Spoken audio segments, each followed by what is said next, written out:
ఈరోజు అన్నం ఎక్కువ వేసుకున్నావు, ఏం కది అన్నం ఈరోజు నేను రొట్టెలే తిన్నా, అన్నం తిన్నా అన్నట్టు. జొన్న రొట్టె వేసినాగా అదే తిన్నా. ఇప్పుడైతే చేపల చారు తింటున్నా, మంచిగా తృప్తిగా తిన్నా అని చెప్పేసి చేపల చారు మంచిగా తీసుకొని నేనైతే తింటున్నా.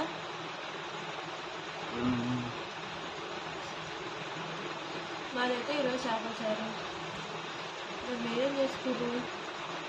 తిను మంచిగా మంచి కూరినప్పుడే మంచిగా తినంటున్నా. నువ్వు తినవా?